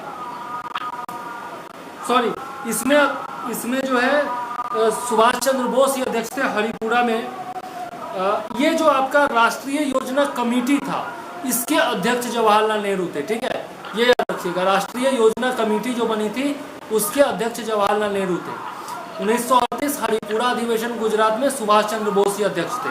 त्रिपुरी अधिवेशन हुआ था 1939 में, जो कि 53वां अधिवेशन था, उसमें सुभाष चंद्र बोस अध्यक्ष चुने गए थे, लेकिन बाद में उन्होंने इस्तीफा दे दिया था और उसके बाद राजेंद्र प्रसाद अध्यक्ष बने थे। ठीक है, ये इंपॉर्टेंट फैक्ट है, याद रखिएगा। और गांधी जी और सुभाष चंद्र बोस के बीच में मतभेद हो गया था, इस कारण से सुभाष चंद्र बोस इस्तीफा दे दिए थे। यहाँ पर जो त्रिपुरी अधिवेशन हुआ था उसमें आपका अध्यक्ष पद के लिए सुभाष चंद्र बोस का महात्मा गांधी विरोध किए थे और सुभाष चंद्र बोस के खिलाफ पट्टाभी सीतारामैया का समर्थन किया था उन्होंने। यह भी पूछा जाता है कि सुभाष चंद्र बोस के खिलाफ महात्मा गांधी ने किसका समर्थन किया था, तो पट्टाभी सीतारामैया का समर्थन किया था। आगे 54वां अधिवेशन बहुत ज़्यादा इम्पोर्टेंट, 1940 में हुआ था रामगढ़ में, और उसके बाद आपका 1942 में वाला जो अधिवेशन हुआ था वो भी, ये दोनों में आपका मौलाना अबुल कलाम आज़ाद जो थे वो अध्यक्ष थे। ठीक है, जनरली 40 से लेकर 45 ईस्वी तक, 1940 से लेकर 45 तक मौलाना अबुल कलाम आज़ाद अध्यक्ष रहे थे। और स्वतंत्रता प्राप्ति से पहले देखें तो सबसे यंग जो अध्यक्ष थे, सबसे युवा अध्यक्ष यही थे। ठीक है, और सबसे लंबी अवधि तक अध्यक्ष रहने वाले भी यही थे। ये दोनों पूछा जा चुका है। ठीक है, और इसमें जो है क्रिप्स मिशन तथा लॉर्ड वेवेल दोनों से बातचीत किन्होंने किया था, तो यही थे मौलाना अबुल कलाम आज़ाद। ये क्वेश्चन पूछा जाता है कि क्रिप्स प्रस्ताव और क्रिप्स मिशन जो था और लॉर्ड वेवेल दोनों से वार्ता किसने किया था, तो अबुल कलाम आज़ाद ने किया था। ठीक है, 1942 का जो बम्बई में विशेष अधिवेशन हुआ था उसके भी अध्यक्ष यही थे, और इसी में बम्बई में जो विशेष अधिवेशन हुआ था इसी में भारत छोड़ो का प्रस्ताव पारित किया गया था। ठीक है, नेक्स्ट है 55वां अधिवेशन जो कि 1946 में हुआ था, उसमें अध्यक्ष कौन थे। ये क्वेश्चन यहाँ से पूछा जाता है कि स्वतंत्रता प्राप्ति के समय भारतीय राष्ट्रीय कांग्रेस के अध्यक्ष कौन थे, तो जे.बी. कृपलानी थे। ठीक है, याद रखिएगा, जे.बी. कृपलानी थे। सत्ता हस्तांतरण इस समय हुआ था और आज़ादी के समय अध्यक्ष कौन थे, जे.बी. कृपलानी थे, ये पूछा जाता है। ठीक, नेक्स्ट है कि स्वतंत्रता प्राप्ति के बाद प्रथम अध्यक्ष कौन थे, सॉरी प्रथम वायसराय कौन थे, वायसराय कौन थे, तो ये आता है लॉर्ड माउंटबेटन, ठीक है। और भारतीय यदि पूछा जाए तो कौन आता है, सी राजगोपालाचारी, ठीक है, याद रखिए राजगोपालाचारी। हाँ, अब कांग्रेस अधिवेशन से जुड़े जो क्वेश्चन पहले पूछे गए हैं वो जरा सा देख लेते हैं। 48वां अधिवेशन जो हुआ था 1933 में हुआ था और इसकी जो अध्यक्ष थी वो नलिनी सेन गुप्त थी, ठीक है। मात्र 3 महिला अध्यक्ष हुई हैं, जिसमें आपको याद रखना होगा प्रथम कौन थी, प्रथम अगर पूछा जाए तो एनी बेसेंट 1917 ईस्वी, ठीक है। और याद करने का ट्रिक भी मैं यहाँ पे बता देता हूँ, प्रथम 1917 एनी बेसेंट, ठीक है। उसके बाद द्वितीय जो थी वो सरोजनी नायडू, अगर प्रथम भारतीय महिला पूछा जाए तो भी सरोजनी नायडू और दूसरी महिला पूछा जाए तो भी सरोजनी नायडू। 8 वर्ष का अंतर है, याद रखिएगा, 1917 और 8 वर्ष जोड़ दीजिए तो 1925, ठीक। और उसके बाद ठीक 8 वर्ष जोड़ दीजिए तो 1933, ठीक, नलिनी सेन गुप्त, ओके। तो 8 वर्ष का अंतर है, इससे आप ट्रिक करके याद कर सकती हैं, 1917, 1925 और 1933, ठीक है। और ये हुआ कहाँ था, तो कलकत्ता अधिवेशन में हुआ था, कलकत्ता, कानपुर, कलकत्ता। हाँ, नेक्स्ट, हाँ ठीक बोलिए आप, कलकत्ता, कानपुर, कलकत्ता। हाँ, कलकत्ता, कानपुर और कलकत्ता, वेरी गुड। नेक्स्ट, 1920 में कलकत्ता में विशेष अधिवेशन हुआ था जिसमें लाला लाजपत राय अध्यक्ष बने थे, ठीक है। और उसी समय इन्होंने अनहैप्पी इंडिया का प्रकाशन किया था, ठीक है। अनहैप्पी इंडिया के लेखक कौन थे, लाला लाजपत राय थे। और इसी में 1920 के कलकत्ता के विशेष अधिवेशन में ही असहयोग आंदोलन का प्रस्ताव पारित किया गया था, याद रखिएगा। नेक्स्ट, 1989 में लंदन में आईएनसी के प्रचार समिति का गठन किया गया था, ठीक है। इंडियन नेशनल कांग्रेस के प्रचार समिति का गठन किया गया था 1989 में लंदन में, जिसका नाम क्या था, British committee of India, British committee of India. और इसके अध्यक्ष थे विलियम डिग्बी, विलियम डिग्बी, ये क्वेश्चन पूछा गया है, याद रखिएगा। इसके अध्यक्ष कौन थे, विलियम डिग्बी थे। और इन्होंने, विलियम डिग्बी ने एक साप्ताहिक पत्र का प्रकाशन किया था जिसका नाम था इंडिया, ठीक। कब किया गया था सर? आगे चलते हैं, क्या बोल रही हैं, कब किया गया था? क्या, 1989 लंदन, सर 1989 की, सॉरी 1989 नहीं होगा, 1889 होगा, यहाँ पर लिखने में गलती हो गई है, 1889 होगा, 1989 नहीं, ओके। नेक्स्ट है, कौन थे जो इंडियन नेशनल कांग्रेस से कभी नहीं जुड़े, तो उसमें ऑप्शन में सर सैयद अहमद खां था, ठीक है। सर सैयद अहमद खां कांग्रेस से कभी नहीं जुड़े थे, ये याद रखिएगा। आगे, वो दुश्मन थे ना सर, क्या, कांग्रेस के दुश्मन बन गए थे। हाँ, कांग्रेस के दुश्मन थे, ठीक है। बाल गंगाधर तिलक कांग्रेस के कभी भी अध्यक्ष नहीं बने थे, ये याद रखिएगा। बाल गंगाधर तिलक कभी भी कांग्रेस के अध्यक्ष नहीं बने थे, ठीक है। लाल बाल पाल में केवल बाल गंगाधर तिलक थे जो कभी भी अध्यक्ष नहीं बने थे। आगे, विपिन चंद्र पाल कब बने थे? क्या, विपिन चंद्र पाल कब बने थे? क्या बोल रहे हैं, विपिन चंद्र पाल कब बने थे कांग्रेस के अध्यक्ष? विशेष अधिवेशन में बने थे, ठीक है। वो मैं देख लाला करके लाजपत बता राय दूंगा, बने थे विशेष अधिवेशन में ना? देख करके बता दूंगा मैं। सर वो बस लाला थे लाल बाल पाल में, क्या, लाला लाजपत राय थे लाल बाल पाल में। विपिन चंद्र पाल के बारे में भी शायद मैंने कहीं पढ़ा था, मैं देख करके कंफर्म करके बता दूंगा, ठीक है। अभी आगे चलते हैं, मैं ये कंफर्म करके मैं बता दूंगा। नेक्स्ट है 40वां अधिवेशन 1924 में हुआ था जिसके अध्यक्ष गांधी जी बने थे, ठीक है। बेलगाम में हुआ था ये, ठीक है। ये बहुत ज़्यादा इंपॉर्टेंट है गांधी जी के बारे में, जो कि गांधी जी अध्यक्ष बने थे एकमात्र, हाँ, एकमात्र बार ये बने थे। बेलगाम अधिवेशन जो कि 40वां अधिवेशन था, कब, 1924 ईस्वी, आगे 1920 में नागपुर अधिवेशन हुआ था, ठीक है, जिसमें अध्यक्ष कौन थे? सी विजय राघव चेरियार। ये पूछा जा चुका है इसलिए बता रहा हूँ। 1920 नागपुर अधिवेशन और अध्यक्ष थे सी विजय राघव चेरियार।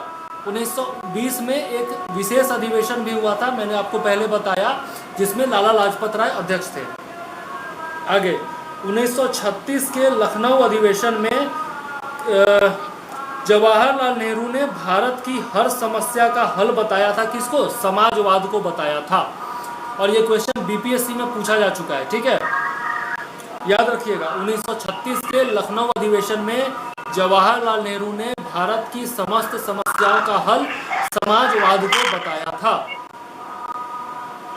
आगे चलते हैं।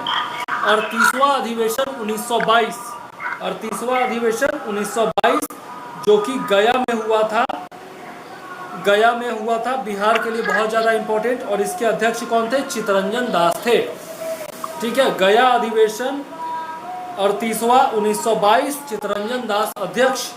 और इनके बारे में पूछा जाता है, चित्तरंजन दास के बारे में एक क्वेश्चन पूछा जाता है। 1921 में अहमदाबाद अधिवेशन की अध्यक्षता इन्होंने जेल से की थी, ठीक है। 1921 में अहमदाबाद अधिवेशन की अध्यक्षता इन्होंने जेल से की थी, चित्तरंजन दास ने, याद रखिएगा। नेक्स्ट है 31वां अधिवेशन 1915। चित्तरंजन दास तो गया अधिवेशन में थे ना? गया अधिवेशन 1922 में अध्यक्षता किए थे वो, और 1921 में भी उन्होंने जेल में रहते हुए अध्यक्षता की थी। दोनों कार्यवाहक थे ना? क्या? उनके कार्यवाहक थे ना? हाँ, उनके लिए कार्यवाहक अध्यक्ष कोई और हुए होंगे, ठीक है। अध्यक्ष उनको चुना गया होगा चित्तरंजन दास को, और कार्यवाहक अध्यक्ष कोई और रहे होंगे क्योंकि वो जेल में थे। ये एक्स्ट्रा फैक्ट है जो कि घटना चक्र में दिया हुआ था, इसलिए मैंने आपको बताया है कि मतलब कौन जेल से ही अध्यक्षता किया था। हाँ, ये क्वेश्चन होगा कि कौन जेल से अध्यक्षता किए थे, ठीक है। नेक्स्ट है 31वां अधिवेशन 1915, ठीक है। अब इस अधिवेशन में जो कि बम्बई में हुआ था, उसमें लॉर्ड विलिंगटन शामिल हुआ था। किस रूप में? बम्बई के गवर्नर के रूप में लॉर्ड विलिंगटन शामिल हुआ था। 31वां अधिवेशन 1915, ये पूछा जा चुका है, याद रखिएगा। आगे देखते हैं 49वां अधिवेशन 1934, 49वां अधिवेशन 1934 जो कि बम्बई में हुआ था, और इसके अध्यक्ष डॉक्टर राजेंद्र प्रसाद थे। चूंकि बिहार से हैं इसलिए बहुत ज़्यादा इंपॉर्टेंट है, बीपीएससी में पूछा जा सकता है, ठीक है। तो 49वां अधिवेशन 1934, अध्यक्ष कौन? डॉक्टर राजेंद्र प्रसाद। कहाँ हुआ था? बम्बई में। नेक्स्ट है आज़ादी के बाद कांग्रेस को भंग करने की बात किन्होंने कही थी? गांधी जी ने कही थी, महात्मा गांधी ने, ठीक है, याद रखिएगा। और एक और लास्ट क्वेश्चन जो पूछा गया था वो ये है 1919 ईस्वी में कांग्रेस का संविधान लिखने में महात्मा गांधी के सहयोगी कौन कौन थे? तो इसमें है के.एन. केलकर और आई.बी. सेन, ठीक है, याद रखिएगा, के.एन. केलकर और आई.बी. सेन। चलिए सर इनसे पहले दूसरे लोगों को चुना गया था ना, वो लोग नहीं किए, उसके बाद ये लोग आए ना। हाँ, तो फाइनल जो थे ना वही पूछा जाता है, ठीक है, फाइनल जो थे वही पूछा जाता है। इतना डिटेल में बीपीएससी में नहीं पूछा जाता है, ठीक है। याद करने को तो बहुत कुछ कर सकते हैं, जो चीज़ घटना चक्र में दिया हुआ है सब कुछ इम्पोर्टेंट है, लेकिन जो बीपीएससी के लिए इम्पोर्टेंट है मैंने केवल वही बताया है, ठीक है। आगे चलते हैं। कांग्रेस तथा इसकी स्थापना से संबंधित कुछ प्रमुख विचार या फिर सिद्धांत थे, उसमें देख लेते हैं। तो लॉर्ड डफरिन जो थे वो कांग्रेस की स्थापना के समय वायसराय थे, और इन्होंने कहा था कि कांग्रेस जो है वह सूक्ष्मदर्शी अल्पसंख्यक जनता का प्रतिनिधित्व करती है। ये हूबहू लाइन बाय लाइन पूछा गया है, याद रखिएगा, लॉर्ड डफरिन ने ऐसा कहा था। नेक्स्ट है सेफ्टी वॉल्व सिद्धांत किसने दिया था? लाला लाजपत राय ने दिया था। किस पुस्तक में? यंग इंडिया में। लाला लाजपत राय की पुस्तक थी यंग इंडिया। उसमें इन्होंने सेफ्टी वॉल्व के सिद्धांत का प्रतिपादन किया था। नेक्स्ट है त्वरित चालक सिद्धांत, लाइटनिंग स्ट्राइक प्रिंसिपल। ये किसने किया था? गोपाल कृष्ण गोखले। ठीक है, इस सिद्धांत के अनुसार भारतीय बुद्धिजीवियों ने ह्यूम का उपयोग भारतीय हितों के लिए किया, न कि ह्यूम ने भारतीय नेताओं का प्रयोग ब्रिटिश हितों के लिए किया था। मतलब सेफ्टी वॉल्व सिद्धांत और त्वरित चालक सिद्धांत बिल्कुल एक दूसरे के अपोजिट था। ठीक है, याद रखिएगा। आगे सर सैयद अहमद खान ने कहा था कि कांग्रेस आंदोलन न तो लोगों के द्वारा प्रेरित था, न ही यह उनके द्वारा सोचा गया या फिर योजनाबद्ध किया गया था। सर सैयद अहमद खान। आगे लॉर्ड कर्जन ने कहा था क्या? सैयद अहमद का नहीं था, ये तिलक का था। सर सैयद अहमद खान का था ये। ठीक है, ये इसके पांडे में हूबहू दिया हुआ है। घटना चक्र में ये नहीं दिया हुआ, तिलक का दिया हुआ है। ये क्या चीज? ये घटना चक्र में सिर्फ तिलक का दिया हुआ है। हो सकता है उन्होंने भी कहा हो, लेकिन यह जो लाइन है वह हूबहू लिखा हुआ है इसके पांडे में। ठीक है, घटना चक्र में दे मानेंगे सर? क्या हुआ? सही किसको मानेंगे? ऑप्शन के हिसाब से देखेंगे तब। घटना चक्र में ये क्वेश्चन है। अच्छा, इसको मार्क कर लीजिएगा, 1 मिनट में मार्क कर लेता हूँ। इसको मैं मार्क कर लेता हूँ, इसको भी मैं कल बता दूंगा कंफर्म करके कि कौन सा मारना है। आगे लॉर्ड कर्जन का कथन था, मेरी दिली इच्छा है कि मैं कांग्रेस के पतन में योगदान दे सकूं। ठीक है, ये लॉर्ड कर्जन का कथन था, याद रखिएगा। अब कुछ और प्रमुख तथ्य है कांग्रेस के बारे में, वो देख लेते हैं। 1948 में कांग्रेस के अध्यक्ष बने थे पट्टाभी सीतारमैया। याद रखिएगा, पट्टाभी सीतारमैया कांग्रेस के अध्यक्ष बने थे 1948 में। और 1947 के दिल्ली विशेष अधिवेशन में अध्यक्ष बने थे डॉक्टर राजेंद्र प्रसाद। ठीक है, तो डॉक्टर राजेंद्र प्रसाद 2 बार अध्यक्ष बने थे, एक बार तो 49वां अधिवेशन और एक बार ये 1947 में दिल्ली अधिवेशन, जो कि विशेष अधिवेशन था। आगे जब यहाँ पर एक और कथन जो है, जो अभी आप लोग पूछ रहे थे, जब चितरंजन दास 1921 के अहमदाबाद अधिवेशन के वक्त जेल में थे, तब उनके बदले हकीम अजमल खान ने अध्यक्षता की थी। ठीक है, ये कथन आ गया, जब जेल में थे वो, तो उनके बदले हकीम अजमल खान ने अध्यक्षता की थी। ठीक है, 1921 में। आगे है 1930 में कांग्रेस का अधिवेशन नहीं हो सका था, क्योंकि गैर कानूनी संघ अध्यादेश के जरिए सरकार द्वारा कांग्रेस को अवैध घोषित कर दिया गया था। तो कांग्रेस को अवैध घोषित कब किया गया था? 1930 में, ये याद रखिएगा। और इसीलिए 1930 में कांग्रेस का अधिवेशन नहीं हो पाया था। ठीक, आगे देखते हैं। 1923 ईस्वी में दिल्ली में कांग्रेस के विशेष अधिवेशन में मौलाना अबुल कलाम आज़ाद सबसे युवा अध्यक्ष बने थे, स्वतंत्रता से पहले। ठीक है, और स्वतंत्रता के बाद सबसे युवा अध्यक्ष कौन थे? सर मौलाना आजाद कितने आयु में थे? हाँ,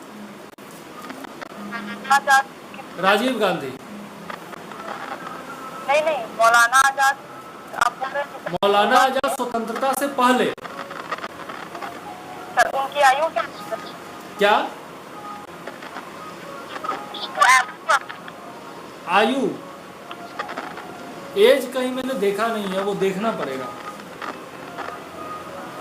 ठीक है, बात का भी वो कांग्रेस का देखना पड़ता है। क्या कांग्रेस का अध्यक्ष बात तक का भी देखना पड़ता है। क्या बोल रही हैं? कांग्रेस अध्यक्ष बात तक का भी देखना पड़ता है। एक्चुअली बहुत ज्यादा तेज गाना चल रहा है बगल में, इसलिए कुछ भी सुनाई नहीं दे रहा। स्वतंत्रता प्राप्ति के बाद का भी देखना पड़ेगा कांग्रेस अध्यक्ष। नहीं, देखना नहीं पड़ेगा, मैंने एक्स्ट्रा फैक्ट आपको बता दिया है। ऐसा नहीं है कि बाद का देखना पड़ेगा, मैंने एक्स्ट्रा फैक्ट आपको बता दिया है कि स्वतंत्रता प्राप्ति के बाद जो थे वो राजीव गांधी थे सबसे युवा अध्यक्ष। ठीक है, पहले ये मौलाना जी थे ना। हाँ हाँ हाँ, मौलाना अबुल कलाम आज़ाद। अब हाँ, मौलाना अबुल कलाम आजाद। ठीक है, आज लगता है बोलते बोलते मेरा हालत खराब हो जाएगा। सर जितना आएगा पूरा हो जाएगा, क्या? जितना टॉपिक पूरा हो जाएगा। नहीं होगा तो 2 टर्म में कर देंगे, एक रात में, एक सेशन रात में करेंगे, एक सेशन दिन में दोपहर में, जब आप लोगों के पास टाइम होगा तो उस समय कर लेंगे। हाँ, इस तरह अच्छा लगेगा, क्योंकि एक बार में नहीं होगा। हाँ, क्योंकि आज तो अभी 2-3 दिन यहाँ पर बगल में वो भुइयाँ बाबा का पूजा होता है ना, वही बगल में हो रहा है, और इसलिए बड़ा तेजी में दिन में 2 बजे से 5 बजे के बीच में कर सकते हैं। सब लोग रेडी हैं 2 से 5 के बीच में। स्टडी का भी तो टाइम चाहिए था। क्या बोल रही हैं? हाँ, वो भी है सर। ये टाइम में सेल्फ स्टडी और रिवीजन ज्यादा इम्पोर्टेंट है। सब हम लोग क्लास में टाइम स्पेंड कर देंगे तो अपने से कब पढ़ेंगे। आप वो तो सही है। तो ठीक है, इसी टाइम में 1-1.5 घंटा जितना देर हो पाएगा उतना देर करेंगे।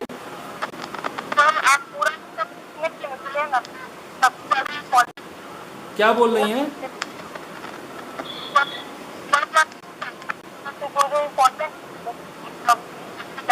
सुनाई नहीं दे रहा है एक्चुअली, ये आवाज इतना तेज है ना।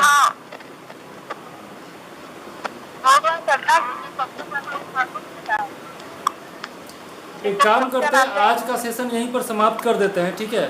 क्योंकि आप लोगों की आवाज़ बिल्कुल नहीं आ रही है, बहुत तेज गाना बज रहा है।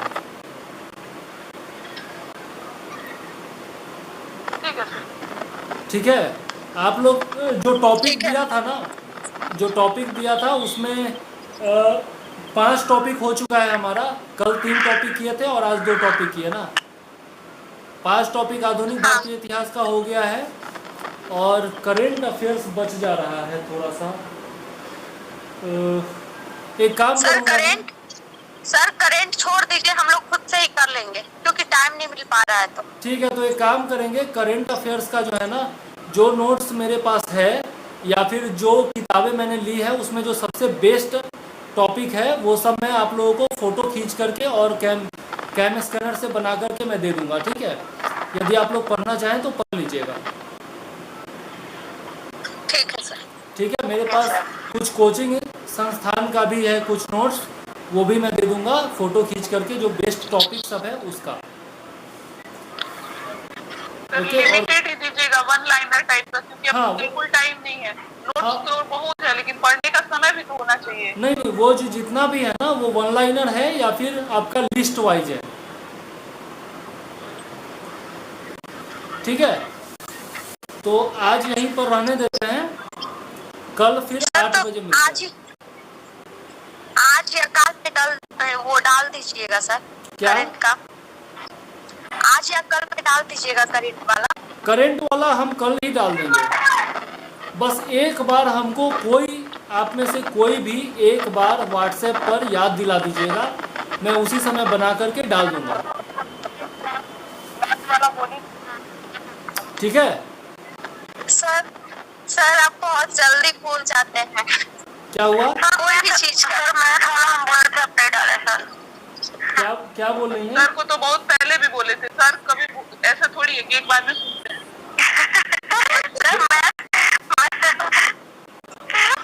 सर सुनने में कुछ भी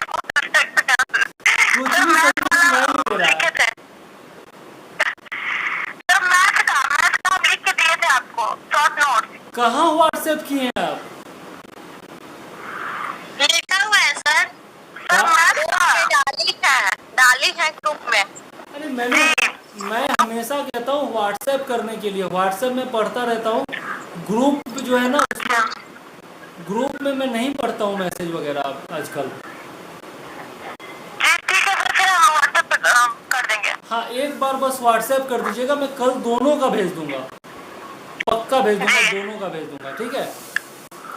ठीक है सर। हाँ, और सब लोग मिलकर के एक ही साथ मेरा क्लास लेने लगती है, ऐसा मत किया कीजिए। ठीक है?